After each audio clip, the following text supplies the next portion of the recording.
Hi everyone, welcome back to my YouTube channel. I'm Aparna Pujar and this video is about how to become a lawyer in the USA, and this pertains basically to foreign trained lawyers or international law students.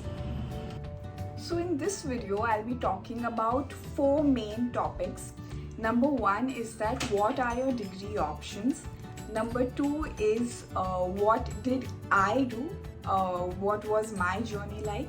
Number three is why I think LLM as a degree is the best option. And number four is regarding the job market. To start off, there are three degree options that you have. Number one is getting a JD, that is Juris Doctor, which is for 3 years. Number second is again a JD degree, but a 2-year JD degree. And number three is the LLM.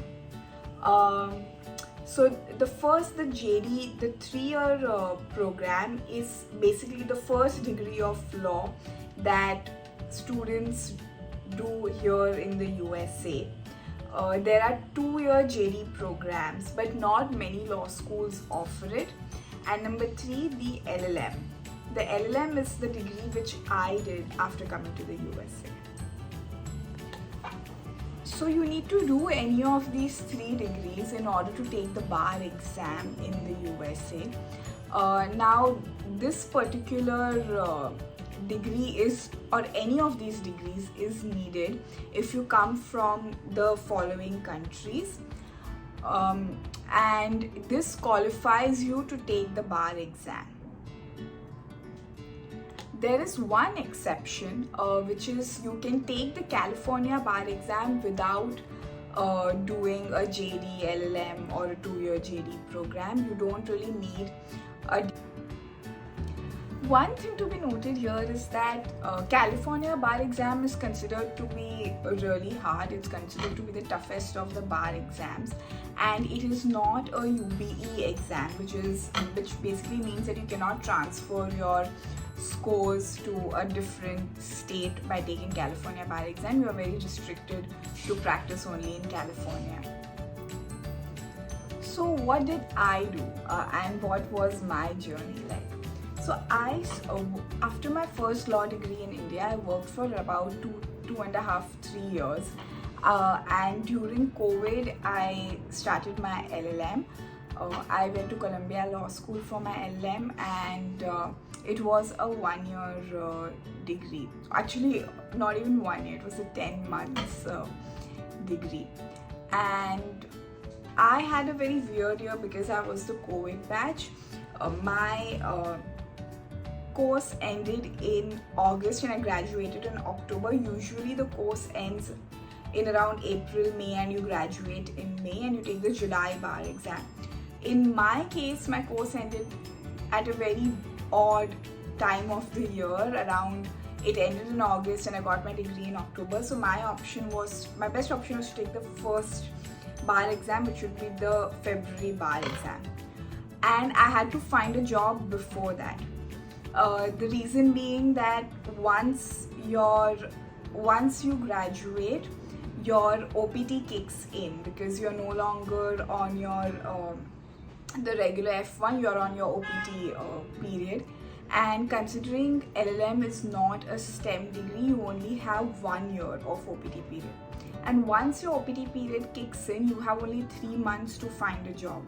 So I had to start working and then take a break and then take the bar exam. So I did the LLM. Honestly, it is you spend less time studying again, considering you already studied in your home country. And secondly, it is the cheaper option rather than doing the JD program, which is 3 years, or the 2-year JD. This saves you on your time and money both. But the only, it's a very important and drawback is that it's really difficult to find a job after just doing an LLM, and so that is the biggest drawback. But I would like to tell everyone that LLMs are not designed to give you a job.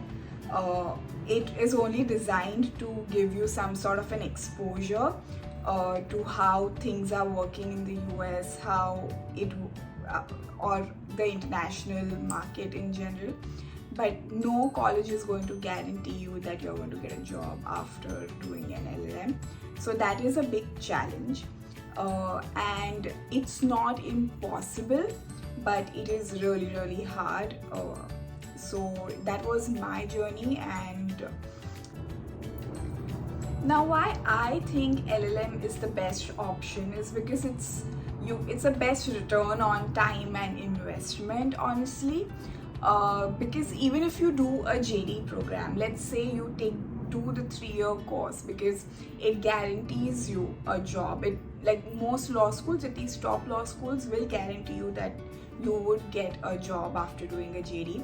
However, if you are an international student and you come in the H1B category, that you would need an H1B to work here, you would still have only 1 year of OPT. It's not any different from doing an LLM and having 1 year OPT. And then again, if you do JD, it's again just 1 year to work here. You would have to go through the H1B lottery within 1 year. And it's not like the STEM students. You'll see many of your engineering friends who have 3 attempts on H1B, but you would still have only 1 attempt. So that is the main reason why I think LLM is the best option, is because it is the best invest. Like, you're spending only maybe like 10 months or 1 year on the degree, and you're spending less money in comparison to JD. Even though finding a job is like really difficult, it's still you can go back to your home country and start working, and then come back here on a different visa, and it just saves you a lot of money and time.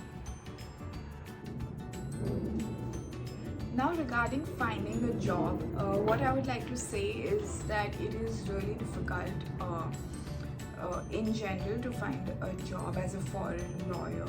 I don't want to discourage anyone, but honestly it has been a challenge, because the main reason is that nobody really wants to sponsor your work visa, because considering you only have 1 year and only one attempt at getting the H1B in the lucky draw. So nobody wants to invest 1 year in you, because there are chances, like there are the higher chances that you will go back to your home country. So nobody wants to really invest that time and money in you just so that you get some sort of experience here and leave the country. So nobody really wants to give you that job. So it's very difficult to find a law firm that will not only give you a job and also sponsor your visa. There are certain jobs which they are hiring only international associates, and those positions are called as such, like an international law associate position or something like that, or international associate position.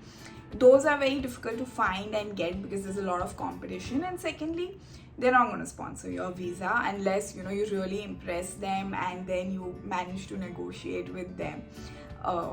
So in general, it's really difficult, but I would say that it's not impossible if you keep trying, and you have to keep applying. It has nothing to do with your hard work or your smartness or anything.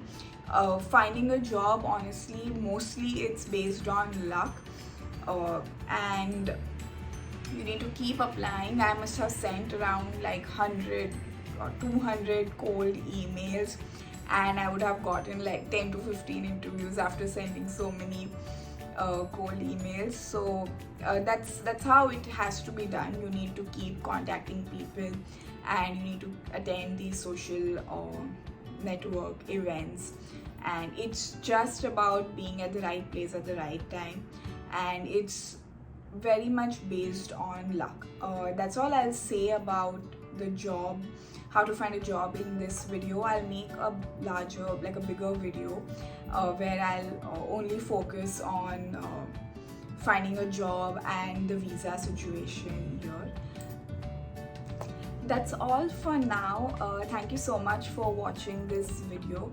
Please don't forget to like, share and subscribe, and I will post a video soon. I'm so sorry I have not posted in a while. Thank you so much, and thanks for watching.